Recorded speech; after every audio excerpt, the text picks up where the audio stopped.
Proyekto Helmo.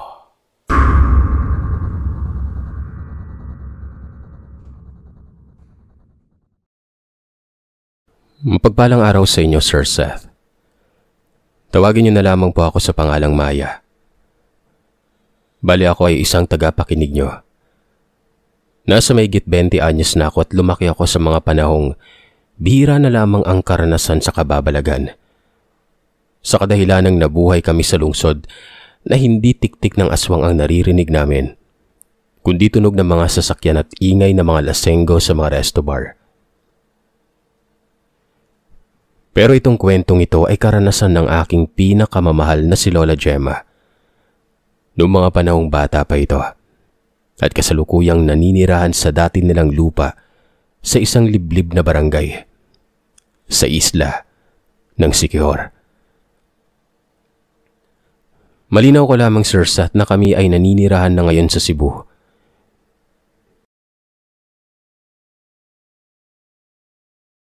Hindi na iiba kay Lola noon ang mga aswang, sa kadahilanang sanay na sila. Ayon kasi kay Lola Gemma, natabunan lamang ng mga isyu o kwentong kulam at barang ang lugar, pero noong kapanahunan niya ay may mga kwento din tungkol sa mga aswang-aswang na ito. Dagdag pa ni Lola, base sa kanyang kinalakihan, ay hindi naman umano talaga mga orihinal o mga lokal ng isla nagsimula ang lahat.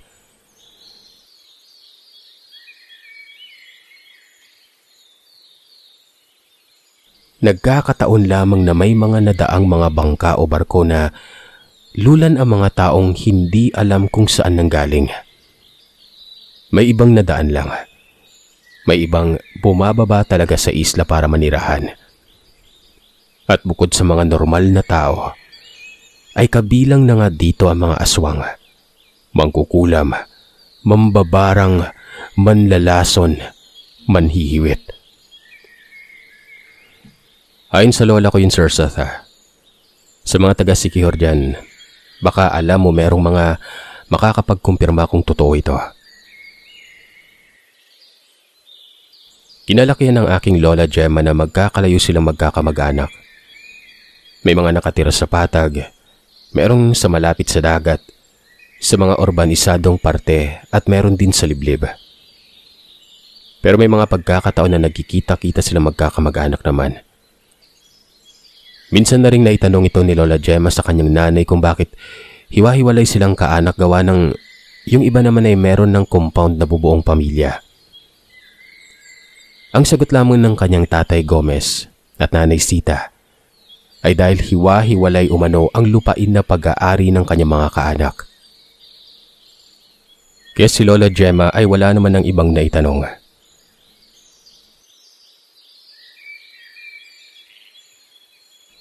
Nasa 19 na taong gulang si Lola Gemma noon nang kumalat ang balitang dumadami na naman ang nagiging biktima ng mga nilalang na hindi normal.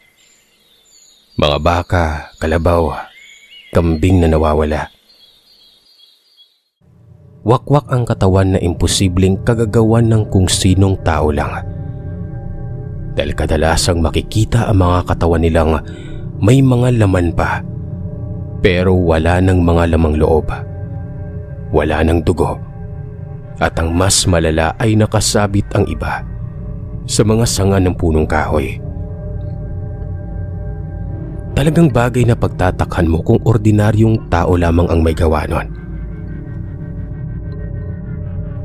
Merong ding mga kwento na may nakakita ng isang napakalaking payat na babalbong tao na buhat-buhat ang isa sa mga anak ng kalabaw niya. Hinabol niya ito pero napakabilis kahit na may mabigat na dala. Hindi nila ito nabutan.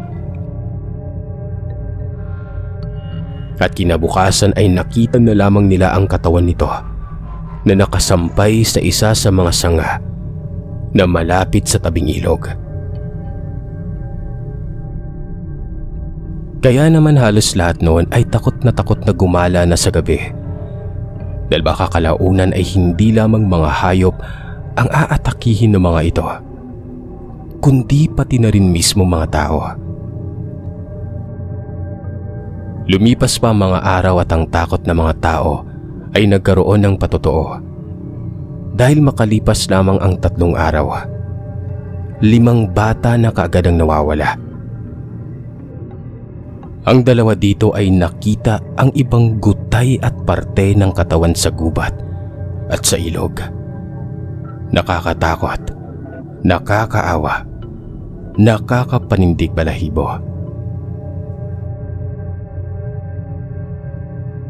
Kaya nakagisnan ni Lola Gemma ang mga kaibigan nito, mga kalaro at kalapit-bahay kung paanong halos ikulong ang kanilang anak at mga alagang hayop sa lapit ng kanilang bahay. Samantalang ang mga magulang naman ni Lola Gemma ay tila ba hindi naniniwala o ipinagsasawalang bahala ang mga ganitong pangyayari. Ayon sa kanila, normal na lamang ito at kung may mga panlaban o panangga naman sa mga ganitong nilalang ay hindi ka dapat matakot. Kapag kasi nakakaamoy sila ng takot ay mas lalo kanilang aatakihin. At madalas, bata, matanda, babae, buntis at merong sakit. Mga walang kalaban-laban lamang ang kanilang pinupuntirya.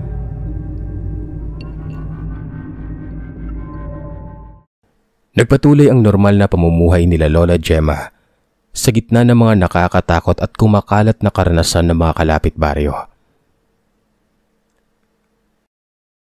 Hanggang sa isang araw, hapon, inutusan si Lola Gemma ng kanyang nanay na hanapin ang kanyang nakababatang kapatid na si Wilson. Si Wilson ay 1 taon lamang ang pagkabata kay Gemma. Pero gaya ng iba, dati ay nagtatrabaho na ito. Natututo na rin magbarkada at uminom kaya paminsan-minsan ay kailangan itong sunduin. Minsan ay hinahayaan nila ito. Pero kapag katulad ng araw na yun na wala ang kanilang ama dahil nasa kabilang bayan ay kailangan si Wilson. Dahil nag-iisang lalaki lamang ito. Kaya walang nagawa si Lola Gemma kundi puntahan at hanapin ang kapatid nun. Nahanap niya naman ito. Pero inaabot sila ng dilim. Dahil sa daming pinuntahan ni Lola para lamang mahanap ang kapatid na dinayo niya pa sa Karati Barangay. Dahil sa nakarating ito doon para maglaro. At para hindi sila abutin ang halos 1 oras sa paglalakad. Dahil sa layo, ay naisipan nilang dumaan sa, syempre, the usual, shortcut. Para halos 20 minutos na lamang ang lalakarin nila noon. Gubat ito. Walang kung anong ibang kabayan. As in purong gubat. Matapang sila Lola noon at Wilson. Dahil uso pa noon ang palagi kang may sukbit na itak. At isa pa, hindi sila pinalaki para katakutan o mano. Ang kung anong yon kaya wala lamang sa kanila ang maglakad ng ganong oras ng gabi. Nag-iingay pa nga daw sila dahil si Wilson ay nakainom na rin noon. Hanggang sa walang ano-ano, meron silang naririnig na mga tunog ng pagsitsit at kaluskos sa hindi kalayuan. Sa mga puno o sa kung ano pang mga parte nun. Hindi umano nila ito pinansin at patuloy lamang sila sa paglalakad.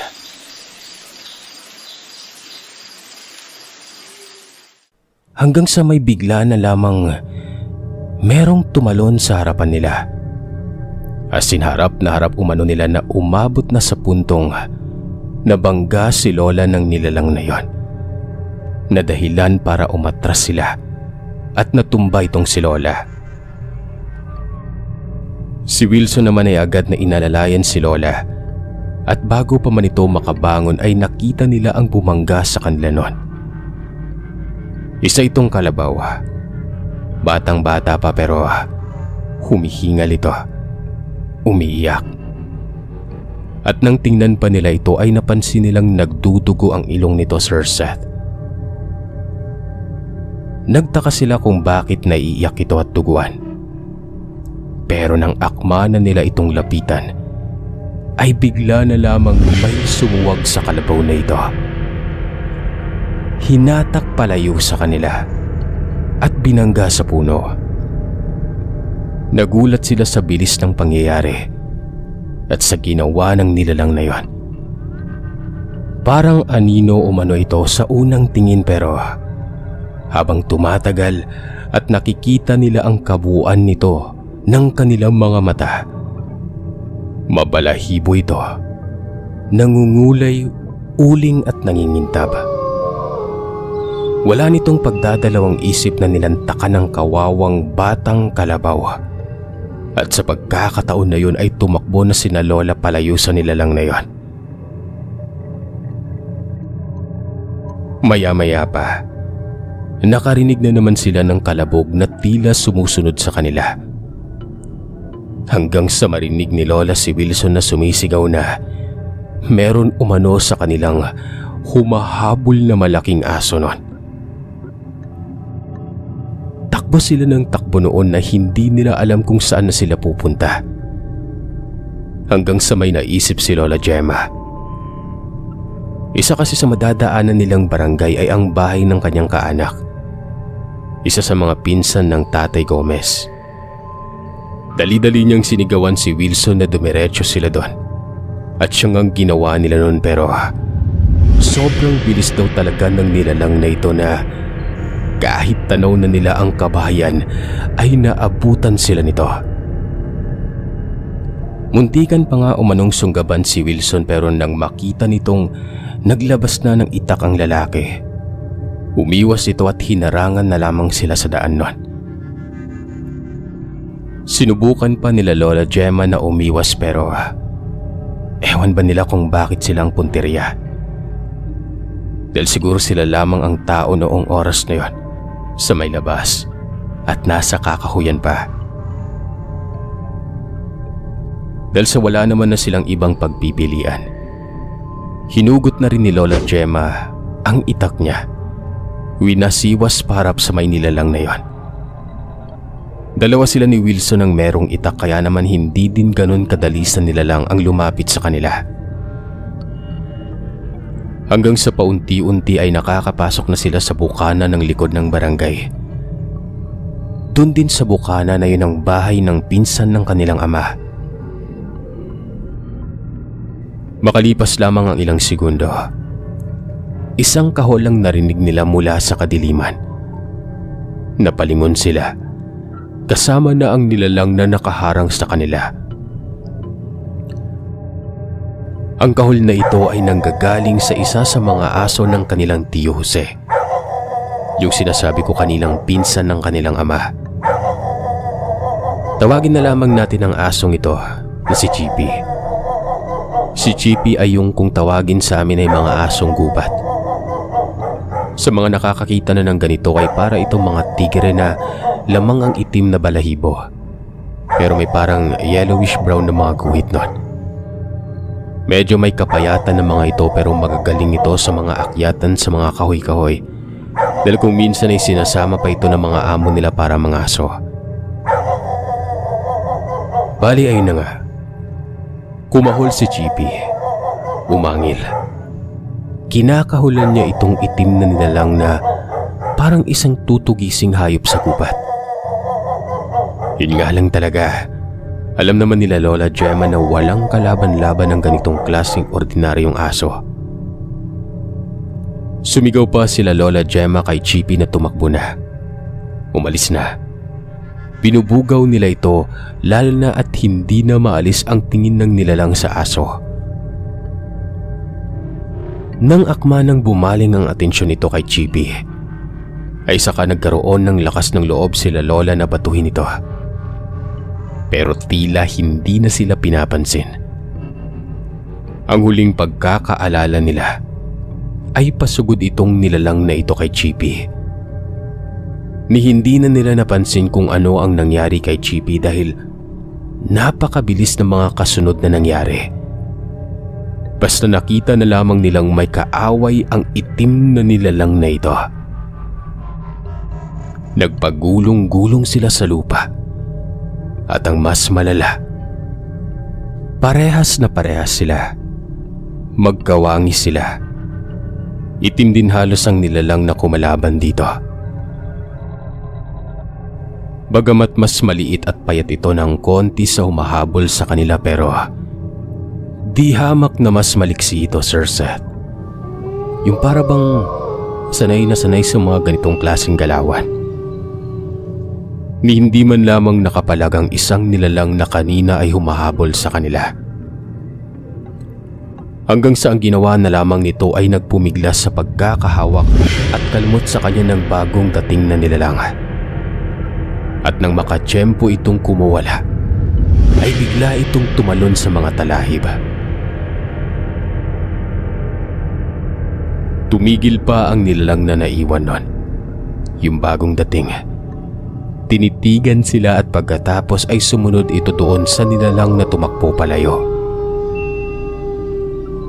Dito na nila napansin na si Chippy ay naroroon pa rin. Nasa hindi kalayuan. Kumakahol. Matapos matulala ay saka tumakbo palapit kay Chippy sila Lola at tuloy-tuloy nang tumakbo sa bahay ng kanilang tiyo Jose. Pagkarating doon, swerte namang gising pa ang kanilang tiyo at ang asawa nito. Bukas ang gate kaya nakalabas si Chippy. Sinalubong naman sila nito at ikinuwento nila ang nangyari sa kanila. Itong tiyo nila, sinermonan sila kung bakit gabing-gabi na at may mga kwento nga tungkol sa mga ganong nilalang sa isla ay bakit pa sila nasa labas. Wala naman nang naisagot sila Lola. Basta ang alam nila ay ligtas na sila. Gusto pa sana ng tiyuhin nila na ipagpabukas na yung paghahatid sa kanila pero wala na kasing kasama ang nanay nila Lola noon. At maya-maya pa, isang tawag mula sa labas ang narinig nila. Pagkatingin, naroroon ang Lola Inday nila, Lola ni Gemma. May dala itong ilaw ang apoy. Nay, gabing-gabi na. Malinaw ko lamang Sir Seth na bagamat si Lola Inday ay kapatid lamang ng nanay ng tiyo Jose ni Lola Gemma, ay nanay at tatay ang madalas tawag nila sa mga tiyo at tiya nila. Bagamat naroroon din nakatira ang kanilang Lola Inday, ay gabi na noong mga panahon na yon. Kumbaga kahit walking distance na, hindi na rin normal yung paggala-gala ito. Ang sinagot na lamang ng kanilang Lola Inday ay, ano naman kung gabi na? Bawal bang gumala o magliwaliw man lamang siya? Tsaka bagot na siya sa bahay niya dahil mag-isa lamang siya doon. Kahit nakatabing bahay niya lamang ay ang isa pang kapatid ng kanilang ama. Pero Nay, alam mo naman na delikado yung lumalabas-labas ngayon, di ba? Dagdag pa ng kanilang tiyo Jose. Nako, Josesimo. Kung nabubuhay pa yung Tatay Yusyo, pagtatawanan ka lamang nun. Para kayong duwag na bahag yung buntot. Daig pa kayo ni Chippy, oh. Naku, Nanay Inday, kaya nga hindi tumagal yung buhay ni Tatay Yusyo, di ba? Pabiro pa ni Tito Jose sa lola nila na tinawanan na lamang ng kanilang lola. Kilala kasing matapang ang asawa ni Lola Inday na yon pero nakita na lamang isang gabi na wala ng buhay sa gubat. Hindi alam kung hayop o mga tulisan ang may gawa sa kanya nun. Nagmano sila Lola Gemma at Wilson sa Lola Inday at pagkatapos ng ilang minutong tsikahan, gawa ng gusto ngang umuwi ng magkapatid ay nagsabi na ang lola ng mga ito na siya na ang sasama sa kanila. Doon na lamang din umano siya matutulog dahil paniguradong gagabihin na ito.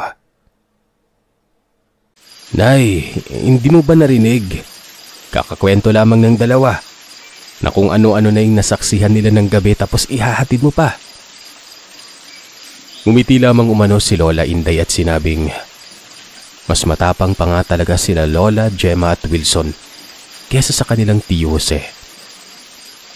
Pinakita ng matanda na meron siyang daladalang kutsilyo at isang rolyo ng buntot pagi.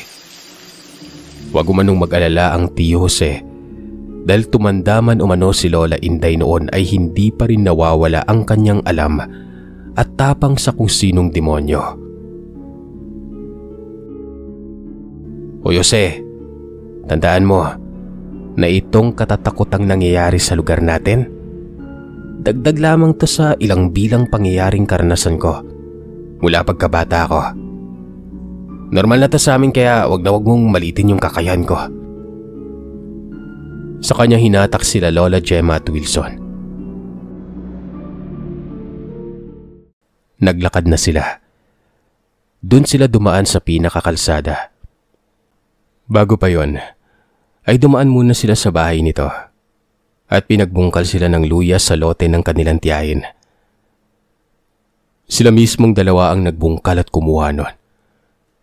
Pinagbulsa sa kanilang magkapatid. Hindi nga sila sigurado kung yung Lola Inday ba nila ay merong ding ibinulsang luya nun. Pero sa pagkakaalala nila ay sila lamang ang nagbungkal at nagbulsa. At bago pa man tuluyang maglakad, paalala ng kanilang Lola Inday, wag na wag munang pag-uusapan ang ganitong bagay habang hindi pa sila nakakauwi.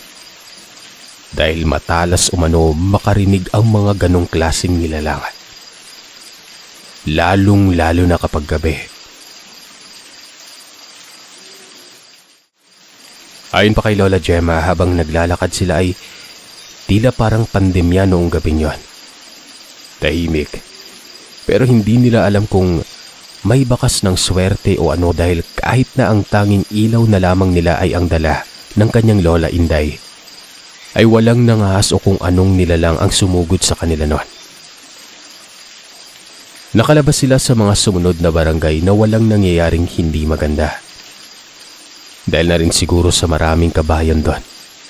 At isang sigaw mo lang ay may lalabas at lalabas.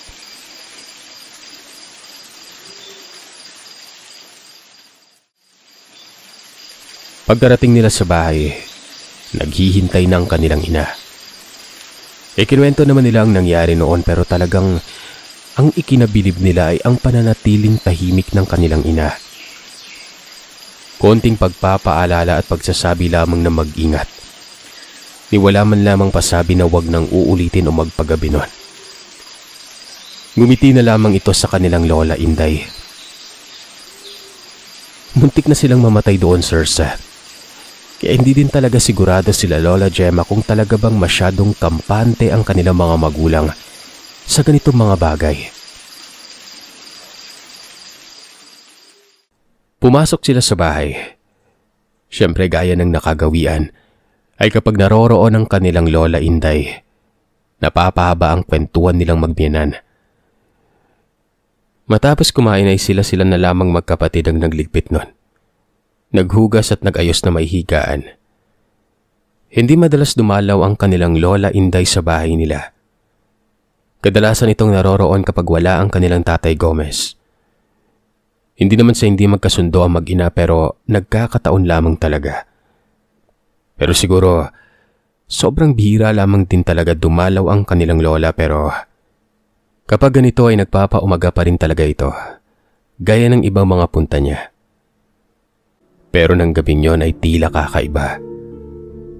Matapos magligpit ni Lola Gemma ay lalabas pa sana ito para umigib pero sinita ito ng kanyang Lola Inday. Gemma, huwag ka nang lumabas, apo. Pagpabukas mo na lamang yan. Nagpumilit man si Lola Gemma ay wala itong nagawa. Para bang kahit hindi sabihin ng kanyang lola ang dahilan kung bakit bigla na lamang itong naghigpit. Kahit na ang lapit lamang ng balon ay hindi na niya ito magawang suwayin. Hanggang sa walang ano-ano, ay bigla na lamang silang nakarinig ng mga alulungan ng mga aso sa labas.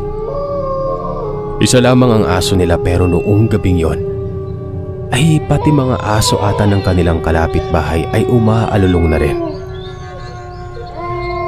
Walang ano-ano ay narinig na nila yung malakas na pagsara ng bintana.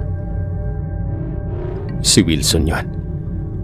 Bumangon, pagkasara, at nang masiguro niyang hindi na ito mabuksan ay tumalon ito pababa.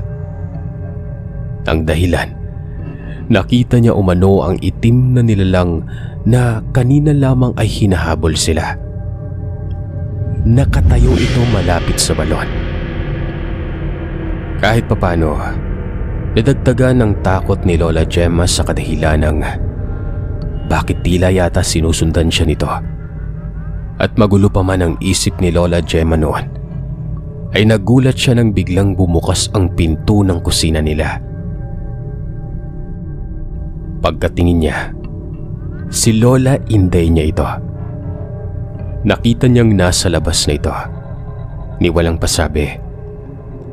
Sasawin pa niya sana ito pero pinigilan siya ng kanyang nanay. Hayaan na lamang umano si Lola Inday doon.